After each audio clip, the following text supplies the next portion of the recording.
Buenas tardes. Hoy tenemos el honor de contar entre nosotros al segundo enviado que la Facultad de Filosofía de León, en el estado de Guanajuato, México, aporta a este curso.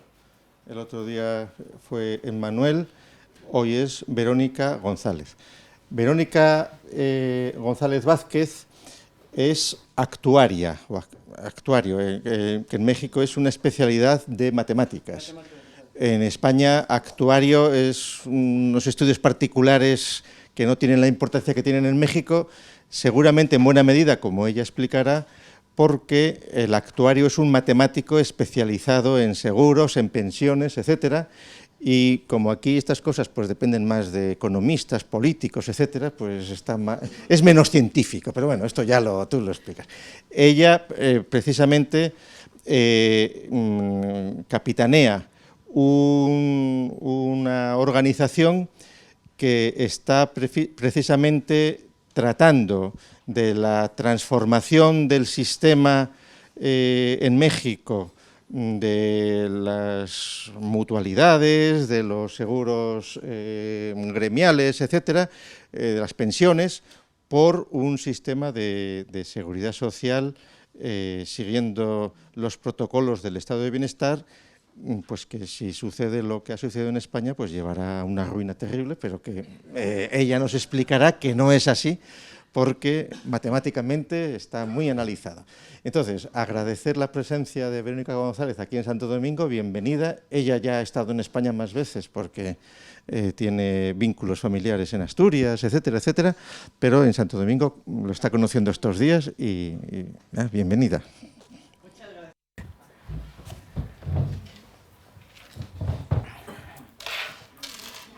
Buenas tardes a todos, muchas gracias. Bueno, pues vamos a empezar. Primero, antes que nada, los agradecimientos. Agradezco al Ayuntamiento de Santo Domingo, en especial a Marian Martínez de Toda Vallejo, porque la verdad es que la logística ha estado espectacular desde que estaba en México y cómo íbamos armando todo el asunto. Después a la Universidad de La Rioja por haber elegido el tema, porque el tema justo hace que yo pueda participar aquí.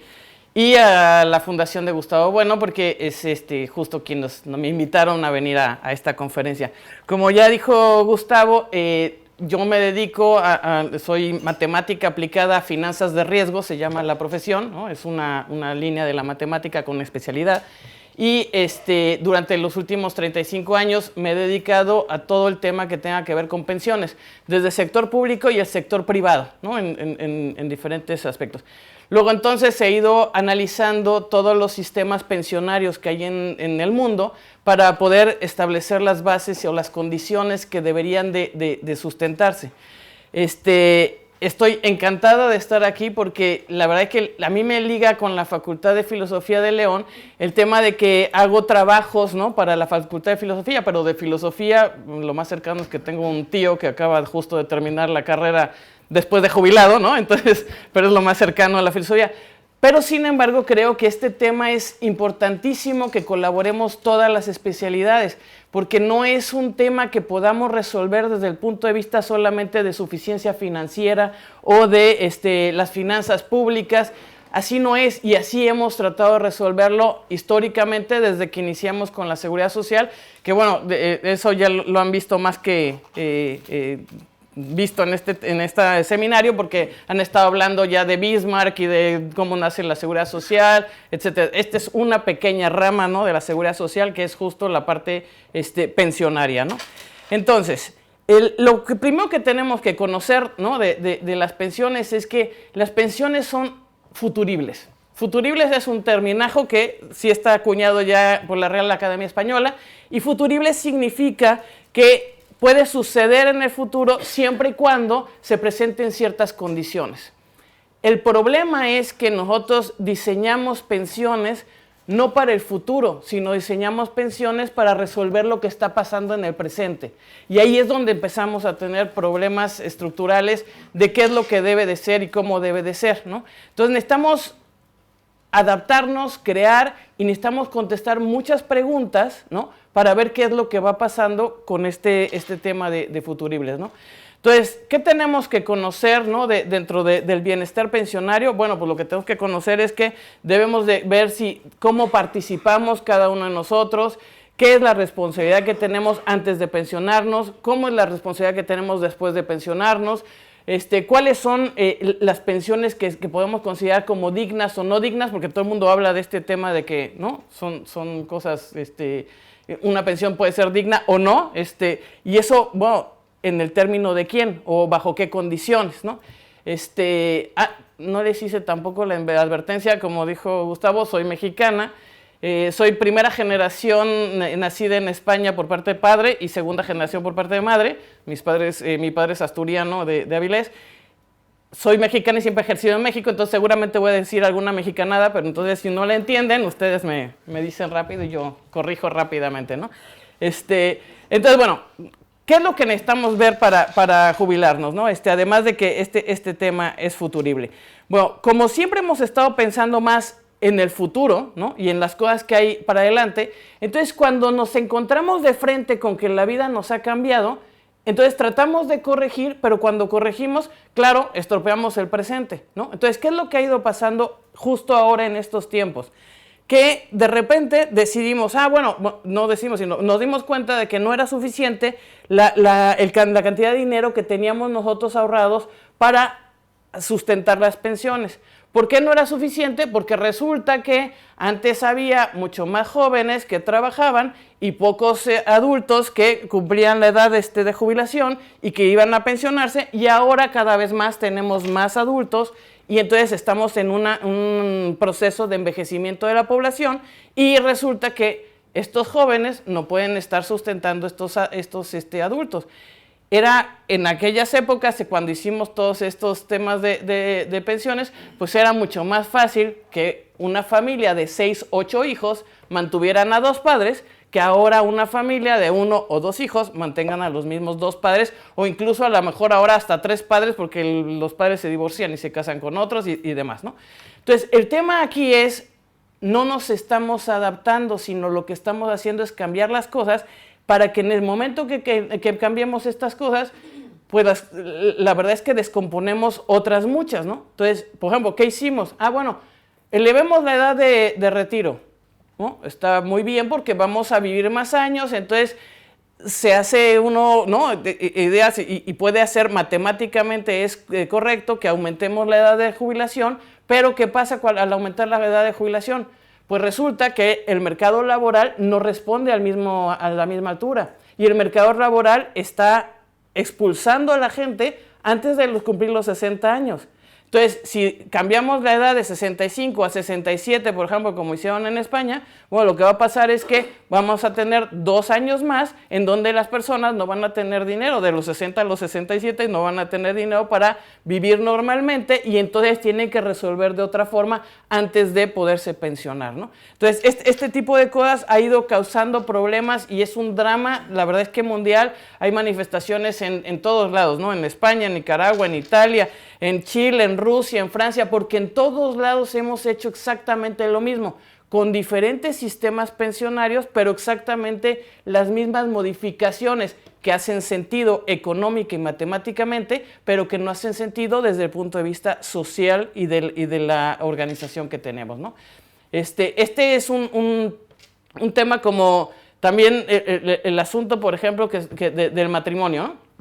El matrimonio en el siglo XV, pues estaba constituido, era una relación, hombre-mujer, el casamiento era, hasta que la muerte nos separara, pues sí, pero la muerte nos separaba a los 37 años en el siglo XV y ahora nos separa a los 90 años. Entonces no es lo mismo, ¿no?, sostener una relación de 37, ¿no?, de los 15 a los 37 años que ahora de los 20 a los 90, ¿no? Entonces, ¿qué pasa? Bueno, claro, ¿cómo nos adaptamos a esto? Pues nos adaptamos inventándonos el divorcio. Ya hicimos una industria del divorcio donde hay gente que cobra incluso por ayudarte a divorciar, etcétera, etcétera. Y entonces destrozamos una parte de las pensiones también, porque antes también el asunto del matrimonio era ligado porque el hombre era el que trabajaba, la mujer quedaba en casa, y entonces cuando había el deceso del marido, pues había una pensión de viudez que estaba ligada con la pensión, ¿no?, de jubilación del marido. Eso en esta época ya no se puede seguir juntando de esa forma, ¿no? No es lo que debe de pasar, ¿no? El asunto es, los últimos 30 años somos testigos de un cambio demográfico muy importante. La población ha cambiado radicalmente en todos lados del mundo, en España más todavía, porque en España tienen la población, una de las poblaciones más viejas que hay en el mundo, de hecho, y este cambio poblacional resulta que tampoco no aprovechamos lo que se llamaba el bono poblacional, que era justo cuando todas estas personas que están llegando a la edad adulta estaban en la edad de trabajo y podían haber acumulado los recursos necesarios para llegar a la edad adulta con una pensión distinta. Entonces, ese bono no lo aprovechamos. ¿Por qué? Porque las condiciones que tenían nuestros sistemas de pensiones, que estaban hechos en los años 30, pues no se trataba de aprovechar un bono demográfico, se trataba de resolver las pensiones que había en los años 30, en los años 40, ¿no?, que estábamos acabando las guerras, ¿no?, y que por supuesto había muy poca gente que iba a llegar a la pensión, ¿no? Entonces no necesitábamos tanto dinero ni aprovechar este tipo de cosas, ¿no? Entonces el tema acá es, junto con este cambio demográfico, pues también se nos ha venido todo este cambio económico, ¿no? Y que, o sea, necesitamos ver que las cosas pues van cambiando económicamente, en donde también antes había una línea, ¿no?, en donde teníamos ingresos, y la línea de gastos era abajo de la línea de los ingresos. Curiosamente, con todo el tema del capitalismo y el consumismo, etcétera, nos han hecho hacer que cada vez la línea de gastos sobrepase la línea que tenemos de ingresos. Incluso vivimos endeudados gran parte de nuestra vida por tener una hipoteca, o por mandar a los hijos a colegios particulares donde hay que pagar ciertas cosas, ¿no? Entonces, el asunto es, tampoco tenemos ya la facilidad que teníamos antes de ahorrar. Y todavía peor es, en las escuelas, en los colegios, no nos están tampoco enseñando esta materia de cómo ahorrar, ¿no? Siempre comento en México, cuando yo era pequeña, en las escuelas teníamos un plan que se llamaba el Programa de Ahorro Nacional, ¿no? Y con sellos, teníamos unas cartolas, y en las cartolas llenábamos sellos, que después íbamos a un banco y cambiábamos por dinero. En realidad estábamos comprando dinero, pero era una forma en la que nosotros juntábamos nuestros sellos, ¿no?, y después con eso podíamos comprar alguna otra cosa. Eso desapareció ya de las escuelas, y ya no es ninguna asignatura la relación que hay de el individuo con el dinero. Entonces, eso también es algo que económicamente hemos ido cambiando en el mundo, y las cosas, ¿no?, se van complicando aún más, ¿no?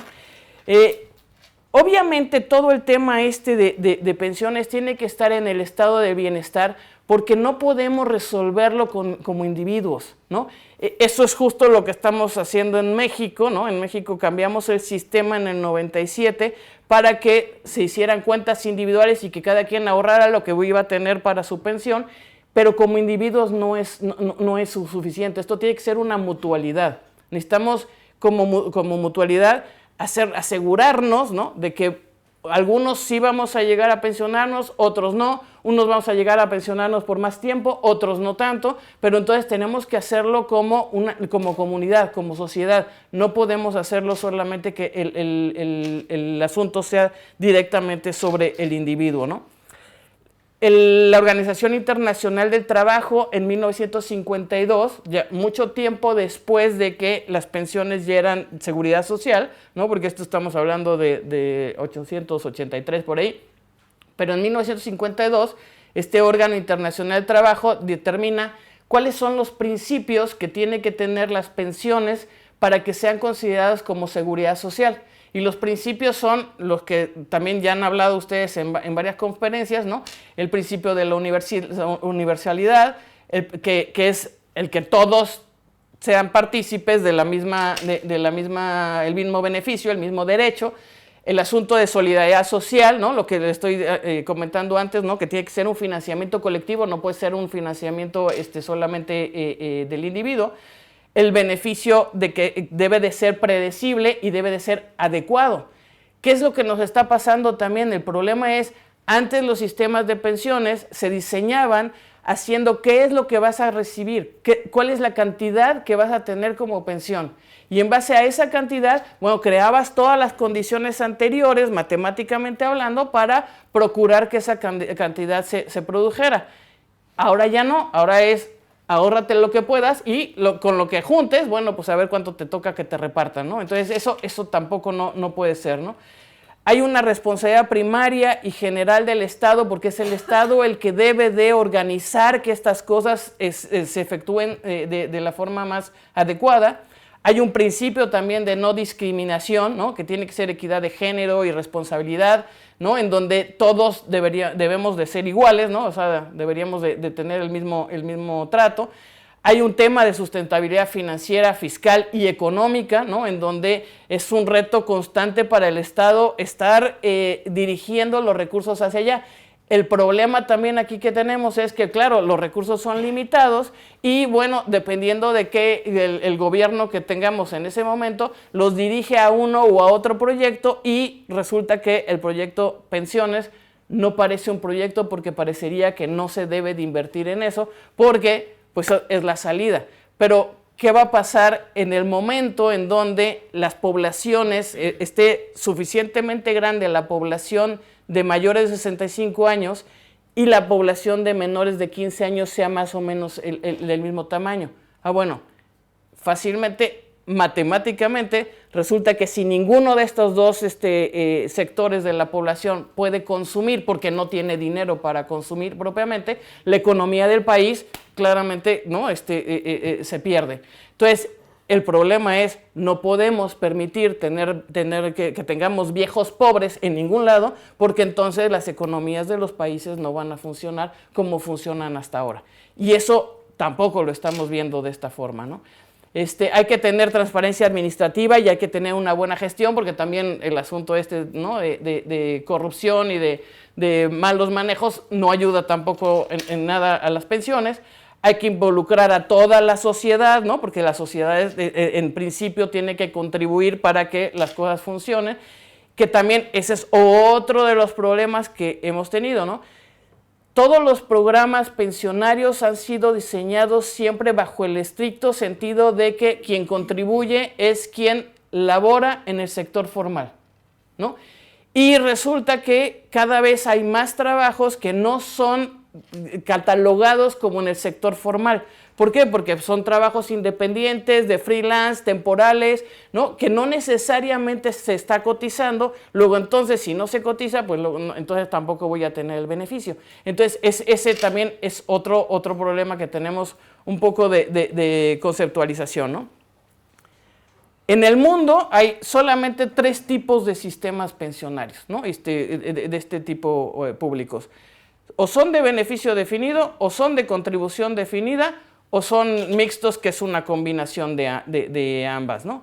En el caso de los sistemas de beneficio definido, estos son justo estos que salieron en esta época de los 40, los 50, ¿no? 60, en donde lo que estábamos haciendo era aprovechar, ¿no? el tema de que teníamos altas tasas de natalidad, había una rotación más grande de jóvenes, ¿no? Teníamos pocos trabajadores, ¿no? Que alcanzaban realmente la edad de la jubilación, había menor esperanza de vida, ¿no? Entonces la gente se moría antes y obviamente no cobraba suficientemente el tiempo de su pensión, ¿no? Y estos planes de beneficio definido, resulta que cuando no eran bien financiados, se convierten en sistemas de reparto, que es, por ejemplo, el sistema que tenemos actualmente en España. En realidad lo que estamos haciendo es repartir el dinero de las contribuciones de los jóvenes para pagar las pensiones de los viejos, ¿no? Pero eso así nunca fue diseñado. Se convirtió en esta situación porque no había reservas matemáticas suficientes para poder pagar las pensiones. Estos sistemas de reparto lo único que están haciendo es batear para adelante el bote, ¿no? Que decimos, ¿no? Porque el asunto es, el problema lo van a tener las generaciones futuras. Lo vamos a ver más adelante, pero en España ya existe un asunto de endeudamiento muy importante para el tema pensionario, que necesariamente va a tener que ser de un refinanciado distinto. No tenemos hoy día todavía la solución, pero debe de ser distinto, porque claramente por ahí no va el asunto, ¿no? Los sistemas de contribución definida, que es, por ejemplo, como el que tenemos en México, lo que hicimos fue decir, tengamos una cuenta individual. Estos sistemas nacen en el 81 en Chile, ¿no? Es el primer país que saca un sistema de este tipo, y estaba ideal para el Estado. ¿Por qué? Porque el Estado ya no tenía que contribuir nada al sistema pensionario. ¿Por qué? Porque todas las contribuciones las hacía cada uno a su cuenta individual, y dependiendo del dinero que juntaran para la cuenta individual, ¿no? es la pensión que voy a recibir en el futuro. ¿Cuál es el problema de estas cuentas individuales y de este sistema en Chile? En Chile, obviamente, nadie nunca se quejó del sistema, era súper fácil de entenderlo. ¿Por qué? Porque era 1981, dictadura de Pinochet, ¿no? Y era la forma para económicamente sacar adelante el país. Entonces, todo el mundo lo vio con buena cara. A la población le contaron que iba a recibir el 75% de su último sueldo, aportando el 10% de su sueldo, ¿no? Cada mes. Y eso, pues, matemáticamente no da. Si aporta uno el 10% de su sueldo, es el equivalente más o menos a aportar 2 meses de sueldo al año. Si los rendimientos son súper buenos, te lo pueden duplicar, ¿no? Y entonces ya tienes al año 4 meses. Pues sí, pero resulta que aún aportando durante 40 años, pues vas a tener 120 meses de pensión, cuando tu pensión puede ser arriba de los 200 meses. ¿No? Entonces, va a haber siempre dinero que te va a faltar, no importando qué. Si quisiéramos vivir con estas cuentas individuales, lo que tendríamos que hacer es guardar por lo menos el 40% de nuestro sueldo para generar rendimientos, y entonces en el futuro vivir con el 50% otra vez. Es decir, vivir una vida al 50% de nuestro sueldo toda la vida, ¿no? Eso es lo que tendríamos que hacer. Acá en los sistemas de contribución definida no existe este asunto de intergeneracional, no existe tampoco el asunto de un poco sustentar el género, ¿no? Porque las mujeres normalmente van a trabajar menos que los hombres por el asunto de maternidad y por el asunto de incapacidades. Entonces, este tipo de cosas no se sustenta con los sistemas de contribución definida, ¿no? Viendo todo este panorama y cómo se estaban funcionando todas las cosas, en el año 2005 el Banco Mundial saca un estudio muy importante, que es un estudio en donde dice: los planes de pensiones a nivel mundial deben de tener 5 pilares, ¿no? 4 que son los fundamentales, y un quinto pilar que ahora vamos a hablar, ¿no? El pilar 0. El pilar 0 es el pilar no contributivo, es el cual el Estado, a través de impuestos, financia el pagar una pensión mínima básica a toda la población, ¿no? Tiene un sustento muy importante. Por ejemplo, en México lo tenemos hace ya varios años. El asunto es que si no lo integra uno al sistema pensionario nacional, pues las cosas se descomponen también, porque entonces ya tiene una prestación por un lado, otra prestación por otro lado, otra prestación por otro lado, ¿no? Entonces, el tema aquí con las pensiones no contributivas es, si se dan solamente como eso, como lo que son, una parte de la pensión, la verdad es que no van a resolver ningún problema, no van a sacar a nadie de la pobreza, y tampoco no van a contribuir completamente para la pensión. En España tienen este tipo de pensión no contributiva, que es la que cumple con el Real Decreto Legislativo del 2015, ¿no? Y esta pensión, la verdad es que, o sea, es solamente una ayudita, ¿no? Para aquellos que no van a recibir ninguna otra pensión. Entonces tampoco no es completamente universal, porque si fuera universal sería para todos, indistintamente de si recibes pensión o no la recibes, ¿no? Otra de las cosas, ¿no? los requisitos acá en España son, ¿no? El que no tengas ninguna otra pensión y que hayas vivido por lo menos 10 años en España, ¿no? 2 de los cuales tienen que ser justo antes de poder recibir la pensión, ¿no? Luego viene el pilar 1, que es el pilar mandatorio solidario, que este pilar es justo el tema de beneficio definido, que es donde estaban fundamentadas todas las pensiones estas de seguridad social, en donde se hacen fondos con reservas matemáticas y se determina cuánto es el beneficio que se va a dar y se paga en consecuencia. ¿Cuál es el problema de estos pilares? Que normalmente los pilares están hechos para que el beneficio sea equivalente a la contribución de acuerdo a los salarios que uno aporta. Pero para que sea un asunto solidario y universal, debería de ser con un tope máxima de pensión. ¿Por qué? Porque esta es la pensión justo, la básica, ¿no? Y entonces, la idea es jugar justo con los que aportan más y los que aportan menos, para que al menos los que tienen menor sueldo reciban una pensión nada más con la básica y la universal, por lo menos de un 70% de su sueldo. Pero que los que tienen más ingresos, esos acumulen más pensión con el siguiente pilar, que es el pilar contributivo, que es el de cuentas individuales y que complementa a la pensión básica. ¿Cuál es el problema, por ejemplo, aquí en España? Que todo el sistema pensionario está basado justo en este pilar número 1, ¿no? Entonces, el asunto es, no tienen un pilar 2, tienen un pilar 0 bastante limitado, digamos, y no tienen el pilar 2, ¿no?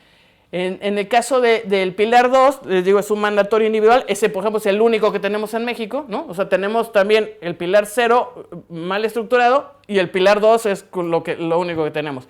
Claro, tampoco nos va a alcanzar porque lo único que estamos haciendo es juntar dinero en una cuenta individual que me van a regresar en el momento que cumplen los 65 años y que con ese dinero yo no voy a poder comprar una pensión en ningún lado porque es incluso menor que lo que cotizan en Chile, ¿no? La cotización en México es del 6,5%, entonces es un solo mes casi un mes de mi sueldo al año lo que guardo, ¿no?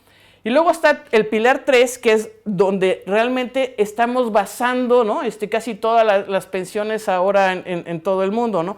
Que son donde entran todos los planes de pensiones privados, los seguros de retiro, los seguros de ahorro, que en España hay muchos planes de pensiones en diferentes bancos, en diferentes instituciones financieras, ¿no? Que la idea es, por mi propio beneficio, veo que el ahorro lo complemente con mis propios ahorros, ¿no? Con lo que yo decida, con lo que yo planee.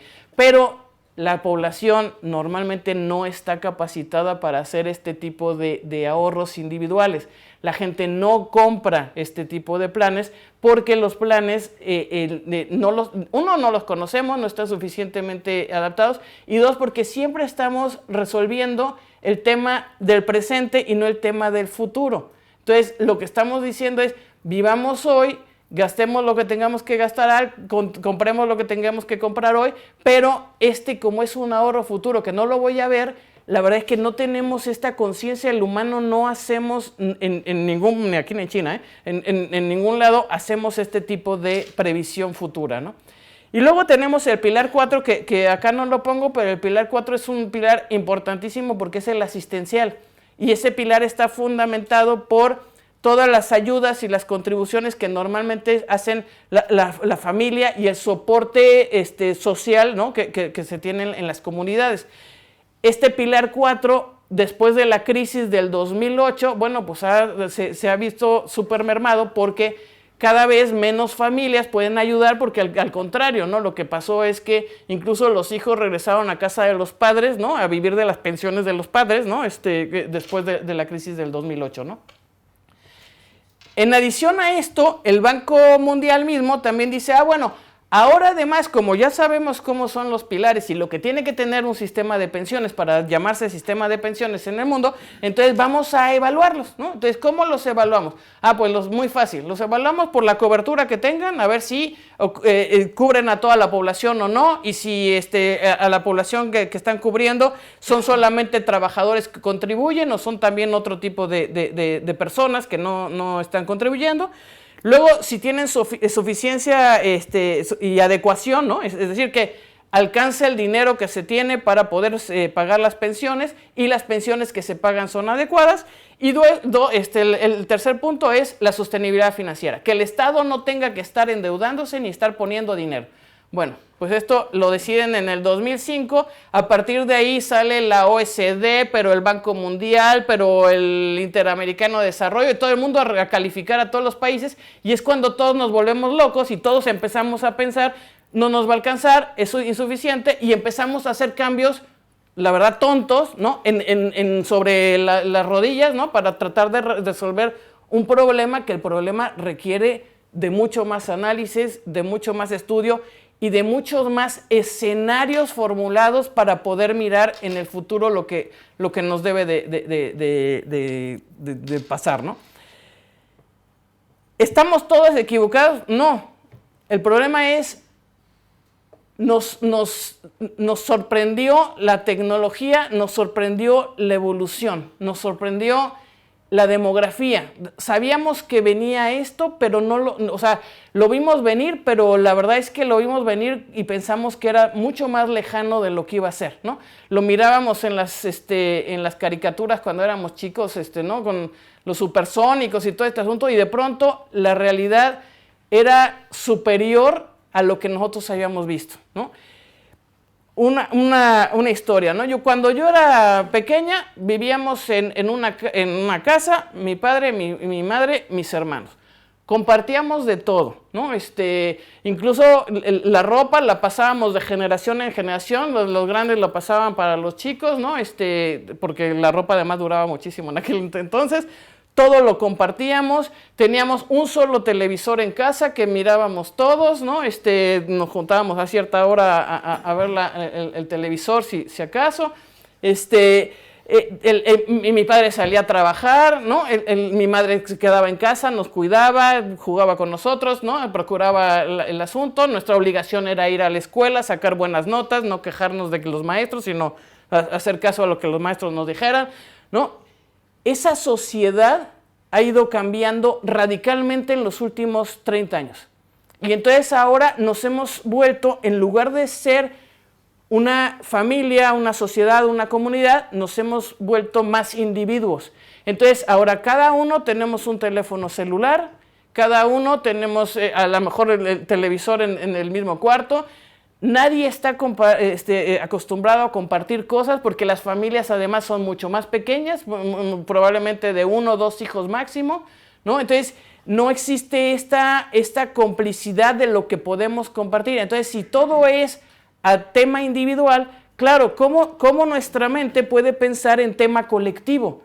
Si estamos acostumbrados ahora en que todo se maneja de forma individual y exclusivamente para mí, lo que a mí me conviene. Entonces, si yo estoy pensando, el Estado tiene que ver por todos, sí, pero yo por mí, ¿no? Entonces, ahí tenemos un problema grande, ¿no?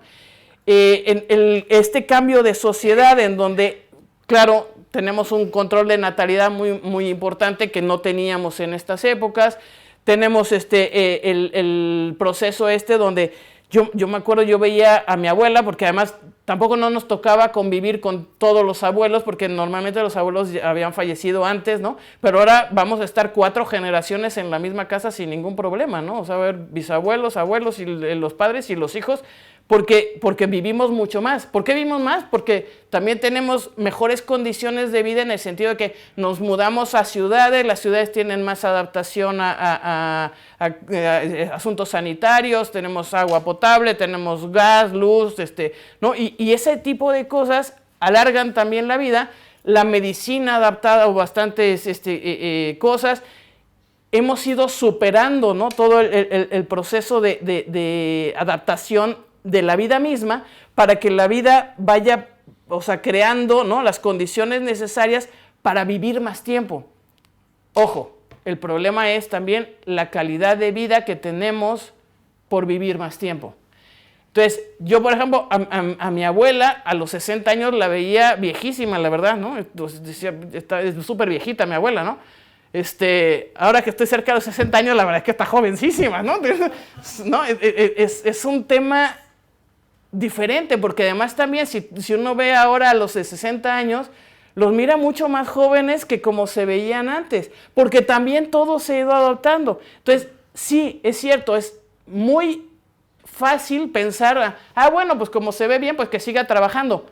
Sí, bueno, ¿y en qué va a trabajar si el mercado laboral te expulsa antes? ¿No? Entonces, todo este tipo de cosas hay que verlas muy conscientemente, de que no podemos resolverlo todo solamente con fórmula matemática y asunto económico. No se puede, tenemos que pensar más allá de esto, ¿no? Hemos, como les digo, pasado de ser sociales y solidarios a ser individuos, ¿no? Y a ser individualistas. Y finalmente ya no tenemos un asunto de selección natural, sino que hemos ido alargando la vida de una forma también un poco antinatural, a veces, ¿no? Incluso por sostenerla solamente, porque antes también era un asunto más fácil el relajarnos ante la muerte y decir, wow, se murió y tuvo una vida muy buena y todo esto. No, ahora no queremos que se muera, aunque esté en una cama acostada, mi madre, ¿no? Durante años. Y eso tampoco no es vida, ¿no? Hay un tema importante también aquí que mencionar, que el último año de la vida de cualquier persona, no importa en qué edad se encuentra, su último año es el año más caro de su vida. Siempre, ¿no? Y eso tampoco está considerado, ¿no? en medirlo ni tenerlo dentro de las pensiones, ¿no? El trabajo futuro, ¿no? Que vamos a tener la mayor parte de las personas va a ser servicio, ¿no? Dar servicio a otros. Es muy probable que ese sea el futuro de los trabajos, porque va a haber mucho más gente mayor que necesite de ciertos servicios. ¿Qué está pasando en España? ¿Cuál es el estado pensionario de España? Pues resulta que en España las pensiones son bajas, ¿no? Las pensiones públicas son bajas. Tenemos unos casos aislados, como el caso del País Vasco y los asturianos, que tienen pensiones un poco más altas, no porque tengan mejores calidades, sino porque tienen a los mineros, y los mineros tienen pensiones más altas por la condición de trabajo que tenían, ¿no? Los españoles cada vez viven más tiempo, cada vez son... Ay, se está volviendo loca. Pronto van a ser mucho más españoles que vivirán más tiempo. Si ustedes van viendo la línea, ¿no? Y sobre todo más mujeres que hombres también, y la línea vemos desde el 2018 cómo se va expandiendo esa población. El asunto es que antes morían y entonces iba achicándose la pirámide. Ahora la pirámide sigue subiendo del mismo tamaño. ¿Por qué? Porque la gente no se muere, no se muere como se moría antes, digamos. Se muere más tarde, ¿no? Entonces, los españoles van a ser más, además, y van a vivir más tiempo. Hoy día, esta es la distribución de los españoles con 65 años y más. Esta distribución, si se fijan, está más cargada hacia el norte, ¿no? Las personas mayores viven más en el norte. No sé si es cuestión del frío o si es un tema por ahí, pero el asunto es... Hay concentración de poblaciones en donde el estilo de trabajo también va a cambiar rápidamente, ¿no? ¿Por qué? Porque hay situación de gente mayor. Ustedes también ya tienen bastante más adaptadas las ciudades y las condiciones, por ejemplo, a los problemas de movilidad de las personas, ¿no? Al asunto de que hay parques, ¿no? Donde se puede salir a tomar un poco el sol, etcétera.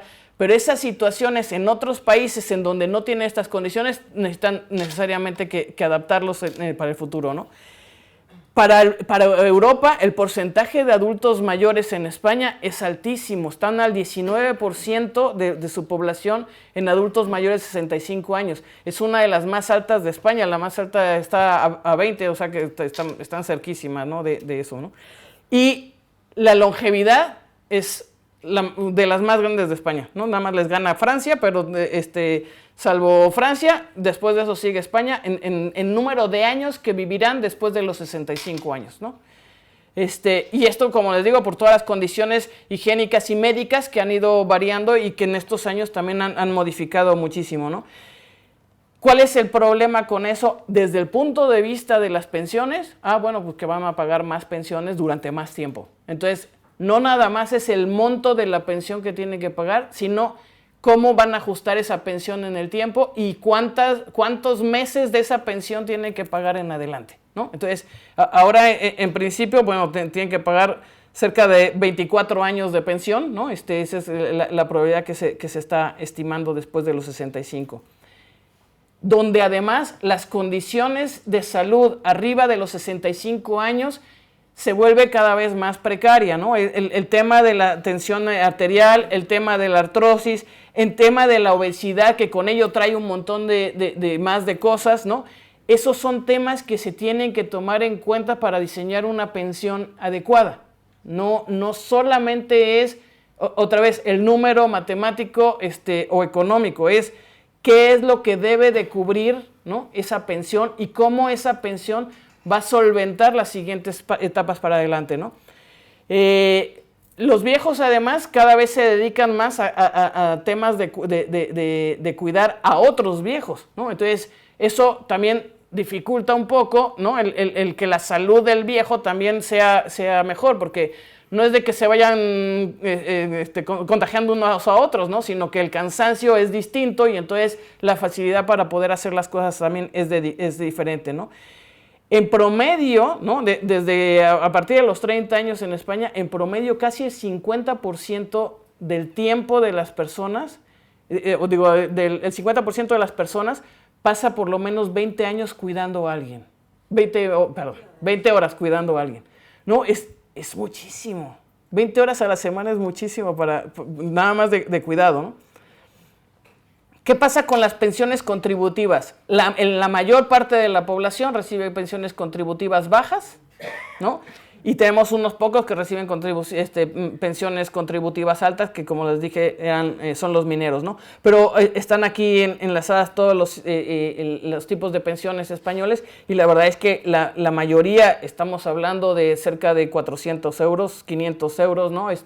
Que la verdad para el tipo de gastos que tenemos por culpa de este tipo de enfermedades es muy complicado vivir con esa cantidad, ¿no?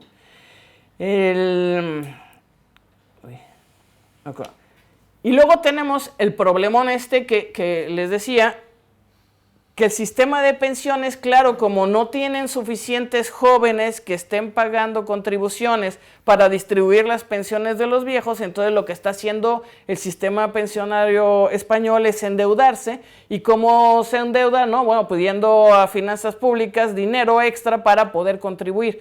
Es un endeudamiento extrañísimo porque pues ese endeudamiento no se va a pagar nunca. O sea, es un tema de que estamos sacando de un bolsillo y ponerlo en el otro, pero no tiene ni caso que sigan manejando este número y que vayan todos los años diciendo, bueno, este año le metimos 18,000 millones de pesos, de euros.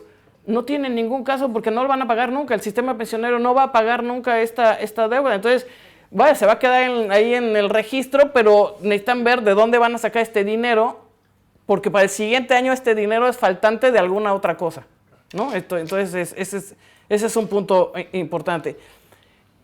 Mientras tenemos este asunto y mientras más gastamos, ¿no?, los recursos que podrían ser pensionarios, evidentemente la población tiende a ir empobreciéndose, ¿no? Entonces, si ustedes ven, de pronto parecía como que el camino iba mejorando, pero ahora otra vez la tendencia a la pobreza va creciendo, ¿no? ¿Qué es lo que podemos hacer? Lo que podemos hacer es tomar conciencia. Tenemos la obligación todos, sobre todo los jóvenes, ¿no?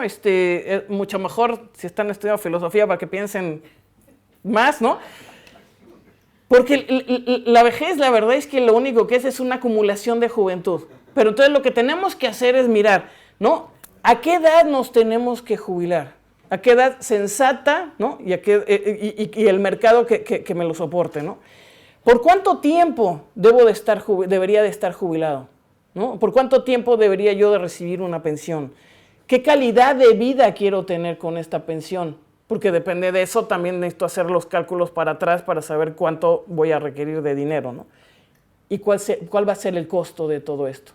Porque también está muy fácil, ¿no? En México, por ejemplo, tenemos este asunto de que nos parece súper sencillo, de que en el momento de que nos vamos a jubilar, bueno, pues vamos y preguntamos, ¿cuánto me toca? No, pues no es cuánto te toca, es cuánto contribuiste para ver cuánto puedes obtener, ¿no? No es una cuestión de cuánto me toca, pero nos parece mucho más lindo levantar así nuestra manita y decir cuánto me toca, ¿no? Ese es un tema importante, ¿no?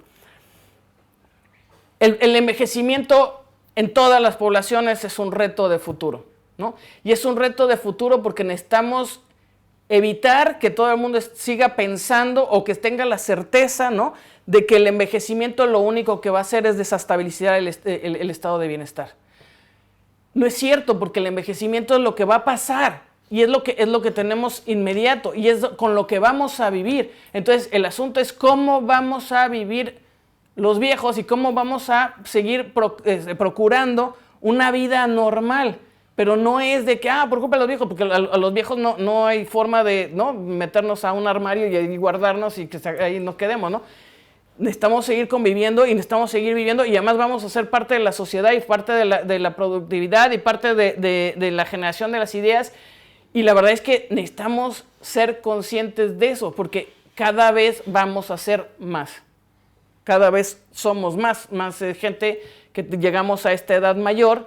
Y no es lo mismo, ¿no?, ir un rato en la tarde a visitar a la abuela, ¿no?, que convivir con la abuela que va a estar burlando por todos lados, ¿no?, y colaborando con nosotros y manejando y estando en la calle y haciendo todo lo que hacemos nosotros, ¿no? Entonces, el reto es, tenemos que pensar muy bien todo este tema y en mi opinión, el reto es multidisciplinario. O sea, de verdad no podemos seguir pensando que los economistas van a encontrar la fórmula secreta porque los economistas no la van a encontrar. Porque solamente están pensando en las finanzas públicas y en la economía y no estamos pensando en todas las cosas que tienen que hacerse, ¿no? Entonces, por eso este asunto de que los filósofos piénsenlo, véanlo, analícenlo desde ciertos puntos de vista, porque lo que necesitamos crear, tenemos que ser futuribles y crear escenarios que puedan suceder y que sean factibles para que entonces podamos preverlos y resolverlos desde ahora, ¿no?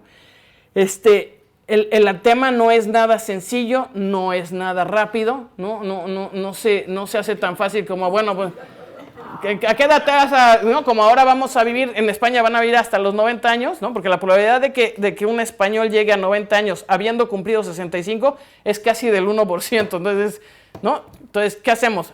Pues págale pensión a partir de los 90 porque pues así se va a morir, ¿no? Por ahí no va, ¿no? Nos ocupa a todos. O sea, no hay forma de que uno se salve, ¿no? Porque si yo no voy a recibir una pensión, mi hermano sí, o mi hijo sí, no, o sea, porque a lo mejor yo no llego a pensionarme, ¿no? Pero porque muero antes. Pero alguien más cercano a mí seguramente llega a la pensión. O sea, la probabilidad también ahí es enorme. ¿Qué debemos considerar para adaptarnos al tema y ver cómo generamos pensiones más dignas, ¿no? Lo primero es, como todo está basado en el mercado laboral, necesitamos analizar cómo fue cambiando el mercado laboral y a lo mejor no importa tanto qué es lo que pasó en el pasado, ¿no?, sino qué es lo que pasará en el futuro, ¿no? ¿Cómo se va a comportar el mercado laboral? Bueno, pues vamos a tener igual número de mujeres que de hombres trabajando, que no pasaba en el pasado, vamos a trabajar desde casa, vamos a tener, ¿no?, que también, por ejemplo, eso dentro de la parte laboral es súper importante porque, por ejemplo, ¿no?, antes en los riesgos de trabajo que se cubren normalmente también por la sanidad, pues estaba el riesgo de trabajo de el traslado de mi casa al trabajo. Pero ahora si trabajo desde casa, entonces, ¿dónde está el riesgo de traslado, ¿no? O me tienen que también cubrir el riesgo porque estoy trabajando desde mi casa. No, porque eso encarece también todas las cosas, ¿no?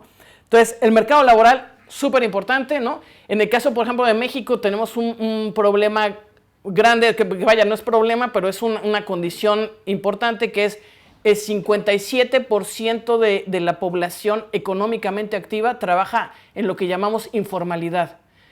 Informalidad quiere decir que no está pagando los impuestos de recaudación normales, paga sí el IVA y todo el asunto de consumición, pero como no trabaja en empresas constituidas oficialmente para pagar seguridad social, para pagar todo este tipo de cosas, entonces el 57%, por ejemplo, no está cubierto por la seguridad social porque no contribuye a la seguridad social. Necesitamos ver cómo ese 57% va a contribuir en el futuro porque es parte del mercado laboral. No es un tema de que, sí, pues invéntate nuevos trabajos para que la gente se ocupe formalmente. No es tan sencillo. No cuando tienes 120 millones de habitantes. No es así de sencillo. Luego tenemos el tema de necesitamos mirar cuál es la posibilidad de ahorro, ¿no?, en montos y en tiempos de contribución. No es lo mismo aportar el 10% del salario que el 40% del salario. No es lo mismo aportar dinero durante 15 años, ¿no?, que lo que se empleó acá en España, que todas las estadísticas que hace, por ejemplo, el Banco Mundial es a 40 años de aportación, ¿no? O sea, sí, a 40 años, bueno, o sea, cualquier número te sale lindísimo, ¿no? O sea, si vas a aportar 40 años continuos, es imposible. Eso es completamente imposible. Entonces, el tema aquí es, ¿cuál es el monto correcto? Porque también cuando han tratado de subir los montos, ¿qué pasa? Desestabilizan la economía, porque entonces la economía, el sector formal y las empresas tienen que subir los salarios para que entonces puedan compensar el asunto de hacer la contribución más importante. Entonces, hoy también eso es otro factor importante, ¿no? El tiempo de contribución, importantísimo, ¿no? La percepción de ahorro. No es lo mismo que culturicemos a la población para que ahorre, ¿no?, y para que tenga este concepto de qué significa ahorrar y para qué les sirve ahorrar, que solamente pedir un día, pues ahorren porque no les va a alcanzar para su vejez, ¿no? Necesitamos hablar del tema de cultura social y cultura de ahorro para poder nosotros poder encauzar adecuadamente, ¿no? La edad oportuna de jubilación. Yo no puedo pensar, porque en México este año lo hicieron, ¿no? De los 65 años que estaba la pensión no contributiva, la pasaron de un plumazo a los 67, ¿no? Ahora en enero. No puedo pensar, ¿no?, que si el mercado laboral mexicano expulsa a los trabajadores a los 60, encima me suban 2 años más. ¿Para qué? Para que entonces escoja alguna esquina de la calle a ver quién pide más dinero, ¿no? Por ahí no puede ser, ¿no? Tiene que estar pensado también el tema de a qué edad de veras la persona se debe de jubilar. Yo entiendo perfecto, ¿no? Mi marido trabaja con más de 65 años, ¿no? Mi padre trabajó hasta los 84 años. La verdad que, o sea, se puede trabajar muchísimo más años. El tema es no solamente la condición del individuo en particular, sino la condición laboral también que te permita poder hacer esto, ¿no? Y que te permite tener una actividad digna y que tú puedas desarrollarte, ¿no? Hay que pensar también en la sobrevivencia, ¿no?, y en la salud en esta sobrevivencia del pensionado. No es lo mismo haber vivido 5 años en los años 70 pensionado que vivir ahora 20 años en estos años 2019, 2020 pensionado. No es lo mismo. No es el mismo gasto, no son las mismas enfermedades, de hecho, no son las mismas epidemias las que ocurren y no es el mismo tratamiento tampoco. Ni tampoco teníamos antes la extensión forzosa de la vida que tenemos ahora. Entonces hay que pensar también eso, ¿no? Para poder diseñar algo bueno. Hay que pensar también en la evolución tecnológica, porque resulta que sí, que tenemos ahora un montón de aparatejos y todo, pero pues hay que saber también usarlos y ver cómo eso nos sirve para contribuir de alguna forma al sistema pensionario, ¿no? Si, por ejemplo, en México estamos pensando en que a través del teléfono celular puedas hacer las contribuciones, pero que además te puedas registrar en el sistema de pensiones, pero que, ¿no? Porque ya tenemos muchas facilidades, incluso te sacan biométricos a través de los teléfonos, etcétera, ¿no? Entonces, el asunto es cómo usar la tecnología a favor de, obviamente, siempre tiene que ser, otra vez, con cultura, educación, ¿no? Y poder llegar a este asunto, ¿no? El comportamiento de los rendimientos futuros. Es otro tema también muy importante que tiene que ver con el sector financiero, y resulta que el sector financiero ocupa una posición muy, muy importante con esto, porque sí, los fondos necesitan estar invertidos y en proyectos productivos, etcétera, etcétera. Pero las tasas de rendimiento, por ejemplo, no podemos seguirlas pensando que van a alcanzar el 7% real como están hechos los planes de pensiones, porque el rendimiento real no está al 7% en ningún país del mundo ya, ¿no? Entonces, eso muy importante para adaptarnos. Tenemos que pensar, tenemos que responder un montón de preguntas, tenemos que proponer, y después de hacer las propuestas, entonces implementarlas. Tiene que tener un orden lógico de instrumentación de las cosas. El dicho dice, no hay viejo que no pueda vivir más un año más, ni mozo que no pueda morir mañana, ¿no? ¿Por qué? Porque nadie tenemos la vida comprada, y entonces el asunto es, necesitamos hacer escenarios, muchos escenarios, suficientes escenarios que nos permitan poder diseñar el futuro, porque las pensiones a lo único que están obligadas, a lo único, es a aportar bienestar. Eso es lo que tienen que hacer. ¿Y cómo pueden aportar bienestar? Habiendo antes, ¿no?, programado para que ese bienestar se dé. Entonces, tengo un montón de preguntas que les voy a dejar también en la mesa. La mayor parte de estas preguntas obviamente está contestada desde el punto de vista matemático y economista, porque pues, así están hechas las cosas, pero yo quisiera que ustedes las pensaran, que no hicieran pues a lo mejor un tema de lluvia de ideas, ¿no? Que puedan sacar cosas que podamos ayudar y que podamos crear algo, ¿no?, para el futuro, ¿no? El tema es, ¿cuánto tiempo vamos a vivir? ¿Cuánto deberíamos de vivir, ¿no?, de la forma adecuada, ¿no? Ya lo hablaba también acá en la conferencia, el tema de eutanasia, aborto, ¿no? También viene todo esto relacionado. ¿Incrementamos o no incrementamos la edad laboral? ¿Cuándo incrementamos esa edad laboral, ¿no? ¿En qué momento tenemos que llegar a incrementar la edad laboral? ¿Es solo cuestión de acumular recursos? ¿Es simple y sencillamente dinero lo que necesitamos? Parecería como que no, ¿no? Parecería como que necesitamos algo más que solamente dinero.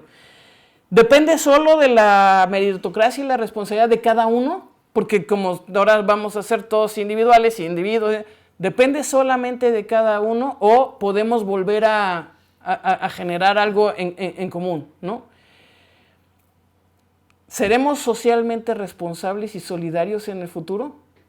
¿Estaremos preparando a las nuevas generaciones para que solidariamente se responsabilicen también para soportar, por ejemplo, a los viejos que no van a tener las pensiones que a lo mejor a ellos sí les van a ser diseñadas? ¿No?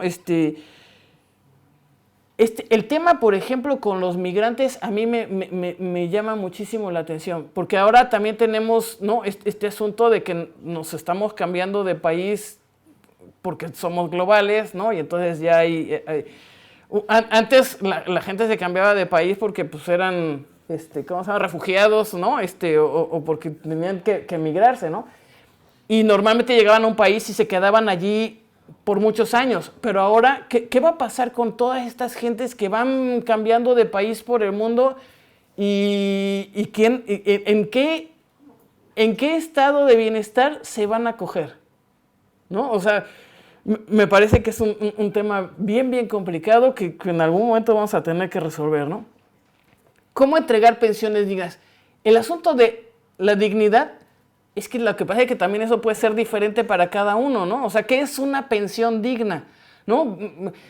Matemáticamente hablando, una pensión digna es el 70% de tu salario porque, en estricto sentido, el 30% de tu salario lo ocupas en gastos relacionados a ir a trabajar, ¿no? La vestimenta que usas para ir a trabajar, el transporte que usas para ir a trabajar, la comida que consumes cuando estás trabajando, ¿no? Entonces, matemáticamente el 70%. Eso es digno, no es digno, es suficiente, no es suficiente. Si tengo una vivienda propia, pues claro que a lo mejor me puede alcanzar, pero si te estoy rentando tal vez no. ¿No? Habría que ver qué significa digno y cómo hacer una pensión digna. ¿Cómo hacer sostenibles, ¿no? los sistemas estos de largo plazo? ¿O deberían de ser de más corto plazo? ¿No? Deberíamos de hacer sistemas que vayan mutando, ¿no? Cada generación, cada 25 años, cada 10 años, ¿no? Puede ser. ¿Es solo el tema pagar pensión o necesitamos incluir todo este tema de asistencia? ¿No? Por ejemplo, tengo esta historia, es un poco triste, pero en México nosotros teníamos un sistema de pensiones que diseñó Emil Schaumann, es un checoslovaco, que en 1943 llega a México y hace el diseño del plan de pensiones exactamente igual que el que existe en Alemania y que el que existe en Checoslovaquia. Y entonces, este amigo dice, así se van a pagar las pensiones, estas son las contribuciones, etc. Y nos dice a los mexicanos, tienen 3 labores que hacer. La primera es, tienen que generar reservas matemáticas. No pueden no hacer reservas matemáticas porque las reservas matemáticas es lo que hace que funcione el sistema. La segunda cosa que tienen que hacer es, tienen que revisar continuamente cómo es su mercado laboral, ¿no? Porque como esto está con contribuciones del sector laboral formal, bueno, entonces tienen que mirar cómo están las contribuciones, si hay que subirlas, si hay que adecuarlas, si hay que manejarlas, ¿no? Y la tercera que tienen que mirar es cómo se comporta el sistema laboral de aquí en adelante, ¿no? Cómo va mutando, cómo va haciendo. Bueno, regresa este mismo señor en 1960, ¿no? 20 años después. Y entonces se encuentra con que los mexicanos pues no habíamos hecho nada. Y nos dice, a ver, ya está declarado en México que hay informalidad, ya en 1960, ¿no? Y hay un porcentaje alto de informalidad. No han subido las cuotas, no tienen las reservas porque se lanzaron a hacer hospitales y todo con este dinero que tenían para la seguridad social. ¿Qué van a hacer? ¿Y qué hicimos los mexicanos? Bueno, hicimos una muy buena reforma en donde lo único que hicimos fue cambiar la indexación de las pensiones a la inflación. Pero no subimos las cuotas, no hicimos nada. Bueno, ese mismo sistema lo tienen hoy día en Alemania y en Alemania funciona bien porque yo no he visto a la Angela Merkel salir a decir, a ver, pásenme dinero para las pensiones, ¿no? Y en Alemania el sistema pensionario incluso ocupa ciertas cosas de asistencia, como por ejemplo, una persona que no tiene movilidad, va una asistenta de seguridad social del Estado y la saca a pasear por el parque o le hace de comer porque no tiene quien le haga de comer, porque claro, los alemanes son también más solos que nadie, entonces ¿no? Viven de uno en uno. Entonces, pero tienen asistencia que está pagada por la seguridad social por las contribuciones que ellos hicieron en el mismo sistema que nosotros en el 43 nos encargamos de no seguir, ¿no? El tema es, si vamos a modificarlo, hagámoslo siempre pensando en las condiciones para adelante. No solo es pagar pensiones en mi manera de ver las cosas, ¿no? ¿Qué pasa con esta asistencia en la vejez? ¿Requiere ser dada por el Estado? ¿Requiere ser pagada? ¿Por quién va a ser pagada? ¿Va a salir de las pensiones? ¿No va a salir de las pensiones? ¿No? ¿Se generarán trabajos específicos para lo que llamamos la tercera edad, para arriba de 65 años? ¿Habrá trabajos especiales o serán los mismos trabajos que ya tenemos solamente continuados? ¿O serán diferentes trabajos dependiendo de otras características? La pregunta también aquí es, obvio sí quisiéramos seguir trabajando, pero también por otro lado también quisiéramos no seguir trabajando y tener una pensión y dedicarnos a otras cosas y a lo mejor volver a estudiar otra carrera o a lo mejor hacer otro tipo de cosas, ¿no? Entonces, ¿no? ¿En dónde está el equilibrio ahí, no? ¿Cómo enseñarnos a vivir más tiempo? Porque tampoco sabemos cómo hacerlo. Es la primera vez en la historia que estamos viviendo tanto tiempo. No sabemos cómo hacerlo, no sabemos cómo relacionarnos con el tiempo que estamos viviendo, ¿no? Estamos acostumbrados a ver, sí, algunos ancianitos, pocos, ¿no? Pero no estamos acostumbrados a convivir una gran masa de personas de ya mayor edad. Nunca había pasado esto obvio, en ningún lugar del mundo, entonces lo estamos experimentando. Vamos a ver cómo nos comportamos como sociedad adulta mayor, ¿no? Y qué es lo que vamos a hacer, ¿no? Entonces, la cuestión por excelencia es, ¿seremos capaces de reinventar las pensiones? Las actuales, porque las actuales no nos están funcionando. ¿Y las futuras? Y seremos capaces, ¿no?, para que entren dentro del concepto de estado de bienestar, porque el concepto de estado de bienestar es un concepto de sociedad. Es seguridad social, no es de uno en uno. Pues ahí termino, muchas gracias.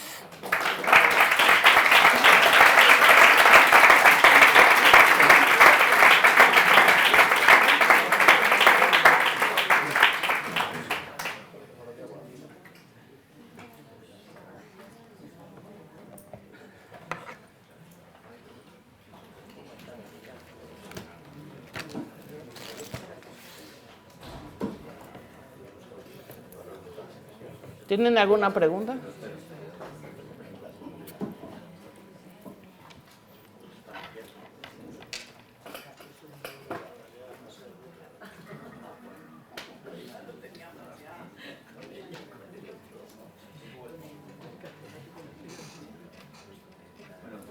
Muchas gracias por la charla, eso en primer lugar. Y luego, en segundo lugar, bueno, yo te pregunto desde mi ignorancia absoluta en estos temas, pero como siempre veo que se liga la pensión la pensión actual a la contribución de las generaciones futuras, ¿no?, a la cantidad de contribuyentes. No entiendo por qué, porque no es una cuestión, a mi forma de ver, del número de contribuyentes, sino de la cantidad que se aporta.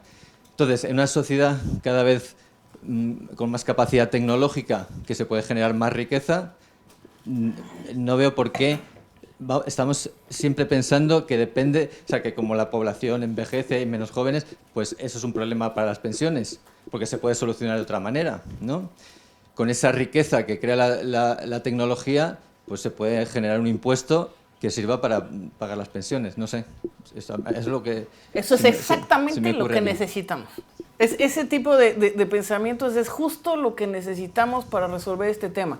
Porque, como bien dices, está ligado el tema de que antes había, ¿no?, eran 18 jóvenes trabajando que sus contribuciones pagaban a 2 jubilados. Ahora son 4 jóvenes trabajando que pagan a 10 jubilados, ¿no?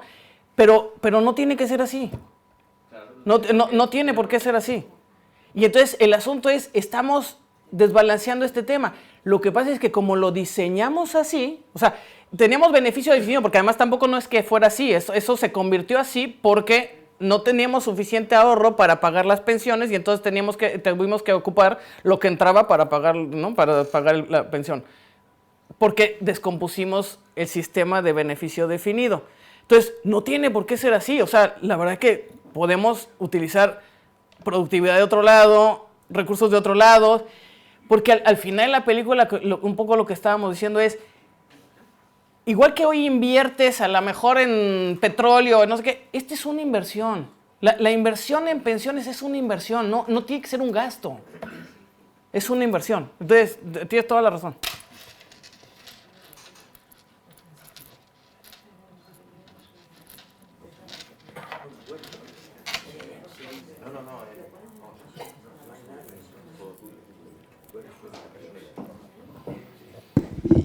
Preferiría que interviniesen antes otras personas. Bueno, doña Verónica, creo que nos ha dado usted una una magnífica lección, ha tocado una panorámica. Al conocer usted el sistema de pensiones de todo el mundo, pues claro, las cosas que nos dicen, pues yo al menos las he anotado todas para... Y hay una cosa que sí que me gustaría plantearle a usted, cuando es un tema polémico porque es donde he visto yo la palabra filosofía escrita, ¿no? En un apartado que usted lo presenta como una cuestión de interdisciplinariedad, ¿no? Y claro, esto tiene pues su envergadura, y que yo le haría el siguiente comentario, ¿no? Que no es posible, naturalmente ha hablado usted de matemáticas, ha hablado usted de economía, en esa lista de sociología, y en el mismo apartado de la sociología aparece el término filosofía. Bueno, pues entonces, la cuestión que voy a plantear aquí para que usted la retome, y desde luego la aportación que ha hecho usted es absolutamente objetiva, valiosa, y el comentario que yo hago tiene pues un alcance filosófico, ¿verdad?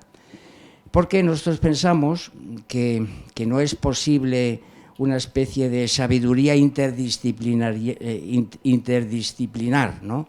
Sino que cada una de esas disciplinas de las que usted nos ha hablado aquí, por supuesto que vendría a ser pues un apartado científico, lo que podríamos llamar las ciencias del sistema de pensiones, ciencias, ¿no? Y esos saberes hay que tenerlos en cuenta. Pero la filosofía tiene que ir aparte, en el sentido de que la filosofía es un saber posterior, de segundo grado, ¿eh?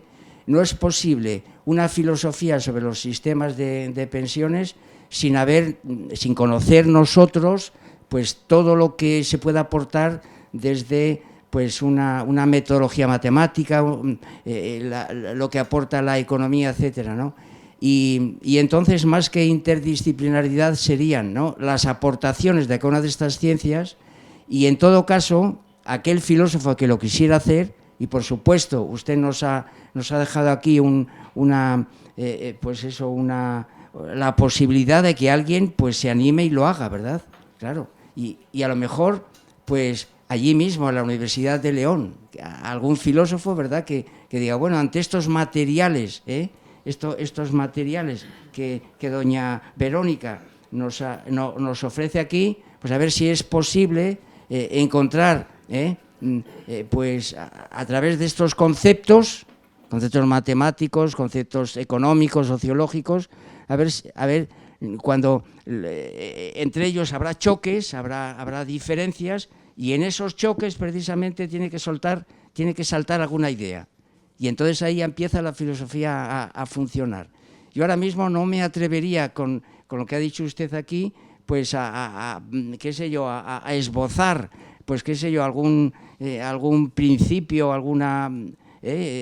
pero le quiero felicitar a usted porque en un curso de filosofía como este, lo que nos está indicando a los filósofos, bueno, pues venga, ahora dedíquense ustedes a hacer una filosofía de los sistemas pensionistas, ¿no?, pensionarios. Pero eso está por hacer. Usted, digamos que ha puesto ya su parte, ¿no? Y ahora nos correspondería a nosotros animarnos, meternos en las aportaciones de estas disciplinas de las que usted pues tiene grandes conocimientos, especialmente el matemático, como nos ha dicho, y ahora pues es cosa de que nos animemos a meternos en ese berenjenal, porque para la filosofía todo tiene absoluto interés, no podemos despreciar ninguno de los apartados que se han abordado aquí, sea la medicina, sea la educación, sean las pensiones, todo lo que tenga que ver con esto que hemos llamado, este asunto que está por definir todavía, pues eso, el concepto de bienestar. Muchas gracias, doña Verónica, se lo agradezco realmente. No, gracias, al contrario. Un poco, a ver, porque como dije, no tengo gran no tengo grandes conocimientos de filosofía, más que algunas cosas que he leído, ¿no? Y obvio en la universidad que tuve que leer a Platón y a Sócrates y a Aristóteles y, ¿no? San Agustín, todo, lo que todo el mundo normalmente conoce, ¿no? Pero yo encuentro este asunto interdisciplinario porque creo que no podemos excluirnos unos de otros. Y encuentro que la filosofía es justo el tema para pensar, ¿no? Y entonces hay muchas preguntas que pensar que, como dije, ¿no? Pueden estar resueltas desde el punto de vista matemático o desde el punto de vista económico, porque puede ser una fórmula, pero no necesariamente eso es todo, ¿no?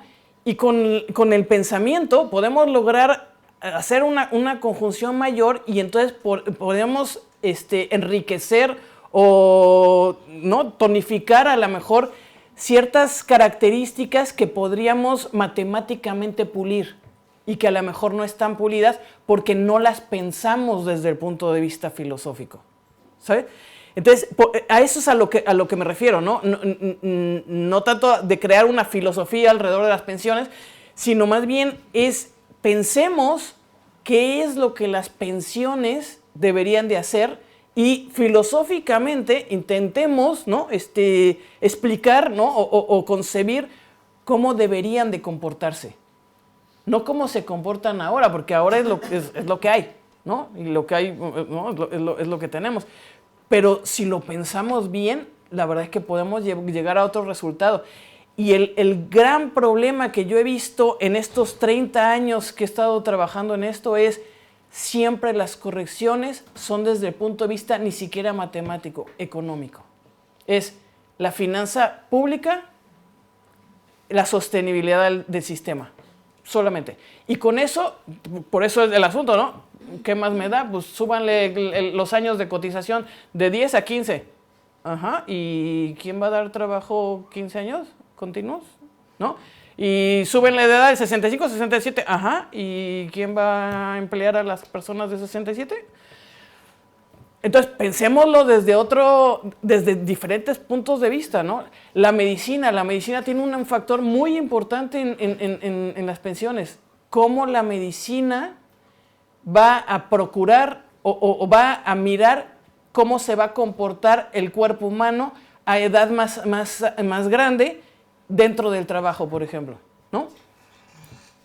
Pero muchísimas gracias. No, eso es justo lo que quiero que los filósofos piensen. Porque yo estudié matemáticas porque no quería echarme rollo, sino, ¿no? Yo directo al 2 más 2 es 4. Pero usted piensa muchísimo antes que nosotros, hombre.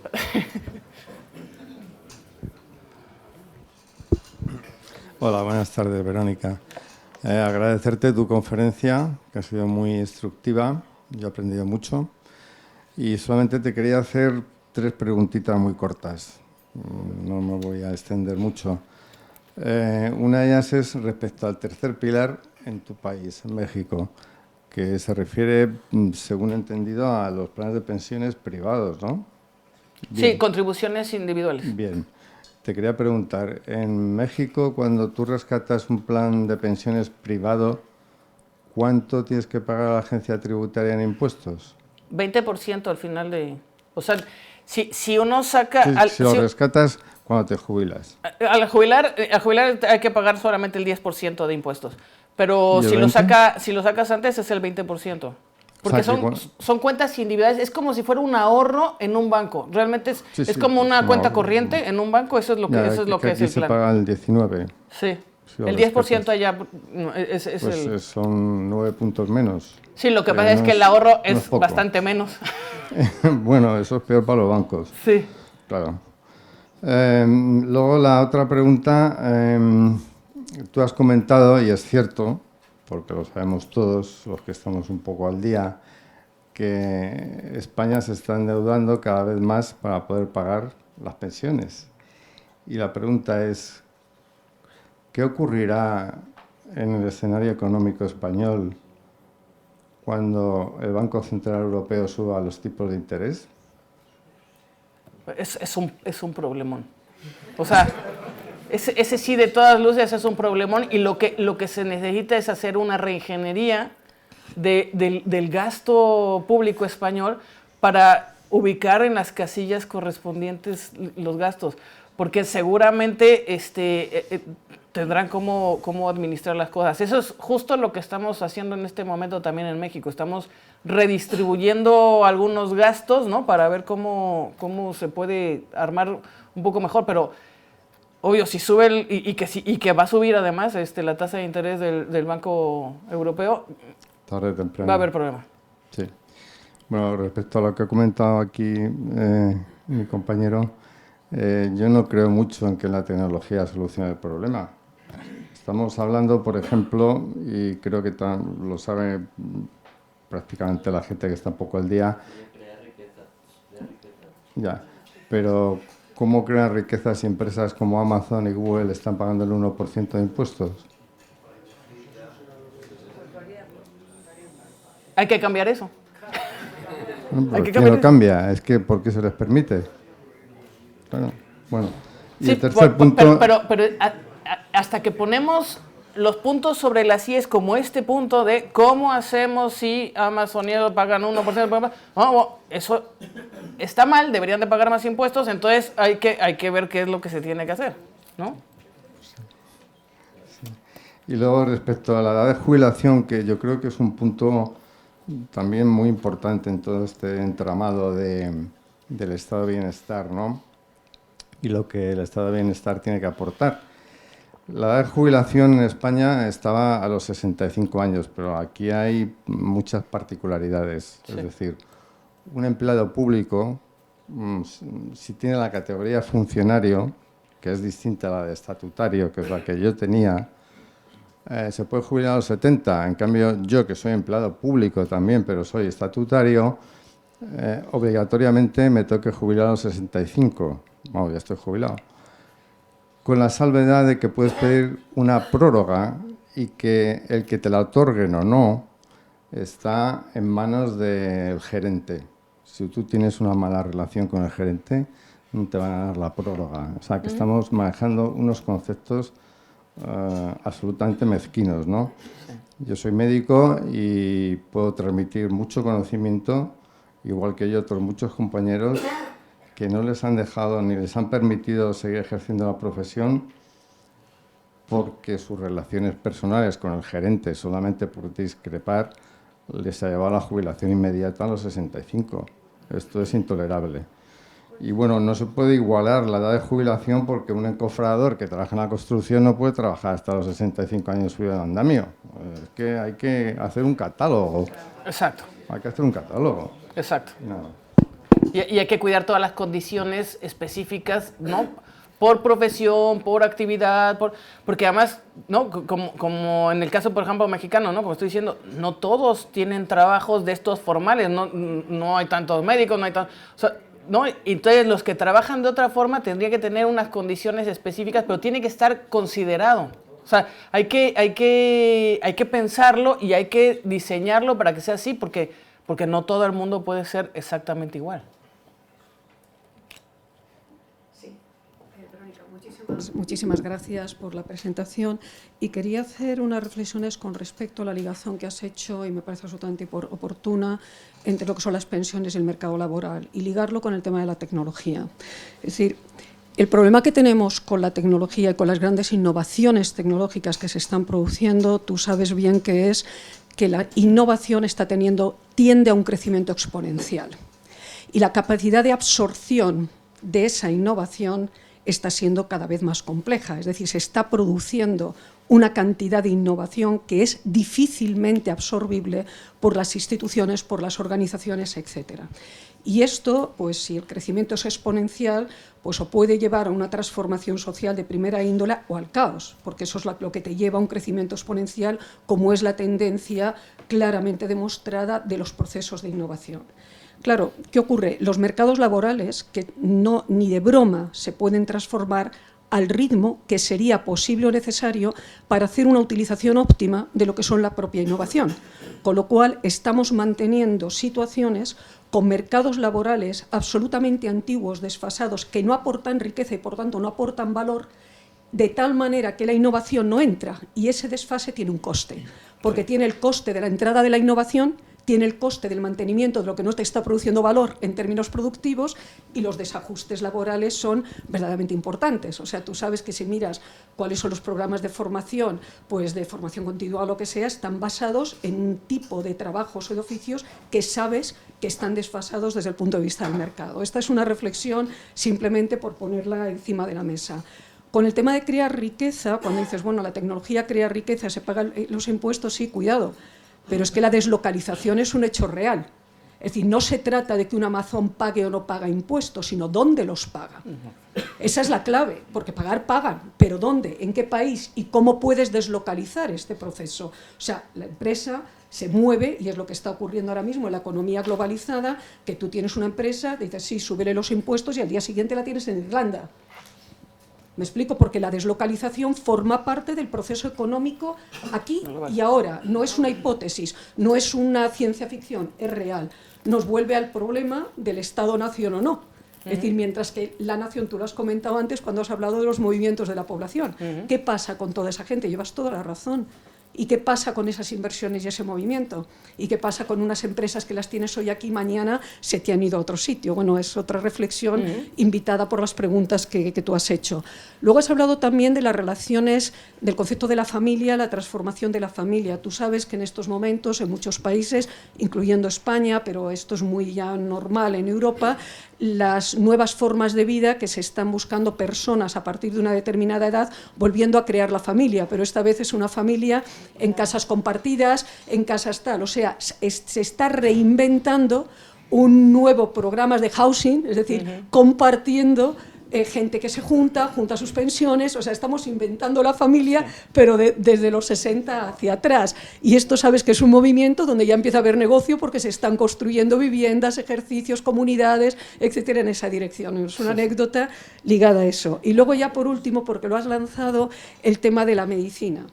A ver, si en estos momentos la medicina se pudiese aplicar simplemente como está, y la tendencia es que tú vas a tener unas proyecciones muy individualizadas de lo que son las esperanzas de vida teóricas, pero mucho más ajustadas a los individuos, vas a tener el Big Data y la inteligencia artificial te va a ofrecer posibilidades diagnósticas muchísimo más finas, más accurate, más específicas, con lo cual, por un lado, podía ser más coste eficiente para entendernos, te podía mantener una serie de años en mejores situaciones físicas y psíquicas para responder, pero por otro lado eso exigiría tal transformación en la praxis médica y en la organización que difícilmente va a ser eso una solución a corto plazo. Sí. Para lo probable, pero probable en una proyección de X años, cuando todos esos datos que se están recogiendo ahora mismo en las pulseras y demás se manejen en ese nuevo negocio que es el Big Data, probablemente podremos vivir más años y en mejor estado de salud, con lo cual probablemente volvemos a una de las preguntas que tú has planteado. Deberíamos de trabajar un poco más, a lo mejor. ¿Me explico? En fin, eran comentarios a tus preguntas. Sí, tendríamos que cambiar la vida que ahora conocemos, debería de cambiar también en el futuro en base a todas estas cosas que van cambiando, ¿no? O sea, todo el tema de la medicina genómica y que es exactamente, que va exactamente para el enfermo, y que no es lo mismo tratarle el mismo cáncer, pero a una persona que a otra. Y ya todo eso está, porque también está curiosamente todo enfocado también otra vez al individuo. Y entonces el individuo, ¿cómo entonces se conceptualiza dentro de una sociedad? Yo estoy súper, a lo mejor me preocupo de más, ¿no? Pero me parece un tema bien complejo este asunto de que, ¿no? de que la gente se individualice tanto, porque estamos perdiendo mucha forma de contacto. Mucha red, mucho apoyo, mucha conversación, mucho ingenio, ¿sabes? Porque no estamos colaborando unos con otros para producir cosas, o producir ideas por lo menos, ¿no? O sea, las conversaciones son más banales ahora, ¿no? Pero aparte no importa en qué tipo de generación estemos, o sea, incluso los que vivimos aquellas otras conversaciones, ahora nos comportamos también como que es algo más contagioso y hacemos lo mismo que hacen todos, ¿no? O sea, pero bueno, sí, toda la razón. Bueno, primero darte la enhorabuena por la ponencia, creo que ha sido muy lúcida y muy clara de un tema que es muy polémico, diría yo. No me acuerdo de la cita que voy a decir, porque no me acuerdo exactamente, pero sí que he escuchado, he leído varias veces, además, que nosotros podemos ser en España la primera generación que iba peor que nuestros padres. Sí. Es decir, debido al tema justamente de las pensiones. Entonces, es un tema complejo. Yo te quería preguntar, dándote, digamos, 6 posibilidades o, no sé, si alguna de las 6 posibilidades que yo exponga son válidas o ninguna de las que te voy a exponer. Los datos en España creo que les conoces, más o menos son 19 millones de personas cotizando, 9 jubilados, digamos que cada 2 jubilados mantiene un pensionista, ¿no? Entonces, de una proyección al futuro, la cosa se pinta complicada. Entonces, yo he apuntado así a bote pronto algunas posibles vías, que igual, insisto, no vale ninguna, pero bueno, te las transmito ya que tu conocimiento es bastante superior al mío en este tema. La primera sería obvia, que sería la política de natalidad, una política de natalidad que aumentara evidentemente el número de hijos, que ahora mismo está, la década de los 70 en España era de 3, 4 hijos por mujer, ahora estamos en 1,2, 1,3. La segunda es la que usó Alemania después del 45, cuando perdió 10 millones de personas, más los no nacidos nos ponemos en 30 millones, ¿no? Que tiró de inmigración, o sea, de personas que iban a trabajar a Alemania y a partir de ahí, hablo de la Alemania evidentemente democrática, no la Alemania comunista de la URSS. La tercera creo que ha salido ya, la subida del IRPF, más o menos pagamos en torno al 20% de nuestro sueldo del IRPF, que evidentemente va a la seguridad social. Países como Suiza, creo, están en un 40%. A día de hoy, creo, estoy diciendo todo lo de memoria, el dato puede ser erróneo, se podría subir en España un 30%, eso repercutiría en el nivel de vida de las familias, es que claro, es la pescadilla que se muerde la cola.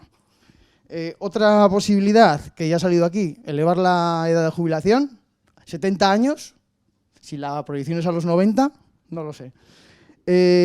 Otro posible debate, quinto debate, que no también muy polémico, reducción de la jornada laboral de 40 a 35 horas, que sería en último término el reparto equitativo de la riqueza, limitación de los sueldos, es decir, que por ley no se den esos sueldos estratosféricos, ¿no?, de personas que cobran 10, 20.000 euros al mes. ¿Se podría hacer? ¿No se podría hacer? Claro, es que es complicado. Y luego, evidentemente, algo que ha salido constantemente, qué claves, si se podrían dar, ¿no?, los gobiernos de turno, me da igual el que fuera o el que fuese, para evidentemente elevar los sueldos, porque evidentemente a menor sueldo, trabajos digamos precarios o trabajos basura, se pueden llamar de las dos maneras, con un sueldo muy bajo, eso repercute que el impuesto que se paga también es bajo. Entonces evidentemente elevando los sueldos elevas el nivel de impuestos. Son soluciones que a bote pronto se me han ocurrido, bueno, de las muchas que hay, que seguro hay muchas más, no sé si alguna de ellas es válida o ninguna. Muchas gracias. Pues mira, todas son válidas porque todas son ideas que contribuyen y que todas tienen que tener un sustento y un fundamento de análisis atrás, ¿no?, para poder ver cómo se van estructurando. Varias de las sugerencias que has hecho sí se han hecho en diferentes países, ¿no? Te digo, por ejemplo, el asunto de la edad de retiro ya se incrementó en muchos países del mundo, ¿no? Bueno, inclusive en España, porque en España sí estaba a 65, pero van a 67 para el 2027, entonces, ¿no?, viene en aumento. Pero el asunto es que todas estas ideas son todas buenas ideas y que todas tienen ciertas cosas que van repercutiendo, ¿no? Por ejemplo, el tema de subir los sueldos. Sí, subir los sueldos evidentemente puede ayudar a subir las contribuciones y evidentemente también a subir los impuestos, ¿no?, que con los impuestos se puede pagar la seguridad social, ¿no? Sí, pero el problema es que eso también te eleva el coste de la vida y entonces te eleva, se hace ahí ¿no? La otra, limitar los sueldos. Uy, el problema es que estamos en un asunto ya bien capitalista todos, ¿no? Que limitar los sueldos, pues solamente si te pasara, ¿no?, te cayera un cubazo así encima, ¿no?, y entonces ya te convirtieras en Cuba rápidamente, pero eso no va a pasar, ¿no? Entonces, el tema acá es, sí, todas esas ideas ayudan, sí, todas son posibles, sí, necesitamos nada más ver cuáles son las repercusiones y qué se puede hacer y qué no se puede hacer, ¿no? Por ejemplo, el tema de subir las contribuciones es un tema súper crucial en todos lados. La verdad, si quisieras tener más ahorro, necesitas aumentar la contribución. Pero nadie, en su sano juicio, ningún político se atreve a subir contribuciones, porque entonces de esa forma, ¿no? Pierde popularidad, no es una buena idea, porque entonces, ¿qué pasó? Yo creo que lo primero que tendrían que hacer todos los gobiernos es hacer una reingeniería de lo que gastan, los gastos que se hacen, y entonces con esa reingeniería ya reestructurar un poco y entonces sí decir, bueno, estoy haciendo la reingeniería, pero entonces voy a ocupar más dinero en esto, por lo tanto necesito más dinero. Y entonces a lo mejor también, si explicaran mejor la situación, a lo mejor también podríamos colaborar todos en sociedad mucho mejor, ¿no? Porque si uno tiene el conocimiento de lo que va a pasar y cómo va a pasar, puedes reaccionar ante él, ¿no? Voy a regresar al tema chileno, ¿no? En donde les dicen que las pensiones, claro, ¿no? Vienen con Pinochet, pero sus pensiones le van a pagar el 70% de sueldo. Se lo creyeron. Estaban convencidos de que iba a pasar. Nadie nunca hizo la matemática para decir, si yo aporto el 10% de sueldo al 3% de interés real, me va a dar 70%. No, obvio no sale. Nadie hizo eso porque se los dijeron y lo creyeron. 36 años después salen a la calle y ¿qué es lo que están pidiendo? No están pidiendo que se eliminen el sistema de pensiones chileno. Están pidiendo que desaparezcan las AFP, las administradoras de fondos de pensiones, porque son privadas y entonces ¿a quién le echo la culpa? A las AFP. Pero las AFP no tienen la culpa, la culpa la tiene el sistema como está diseñado. Que es exactamente lo mismo que nos va a pasar en México, ¿no? Porque el sistema está diseñado así. En México el sistema es pilar 2, que es el de cuentas individuales, lo administran privados, ¿no? Entre ellos bancos y aseguradoras y demás.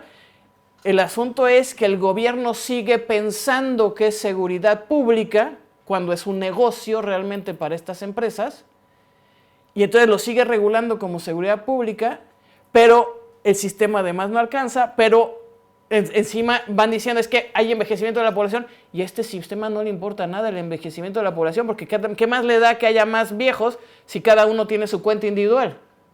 ¿No? ¿Sabes? Entonces, tienes toda la razón, y todas las cosas sirven, ¿no? Y todo suma. El asunto es cómo conjugamos estas ideas, porque a lo mejor todas las ideas se pueden aplicar, pero hay que hacer el análisis atrás y hay que estar suficientemente todo sostenido para que no haya desequilibrios en otros lugares. Acá es una sola, nosotros decimos una sola cobija, ¿no? Y si te mueves, pues descobijas al de junto, entonces, ¿no?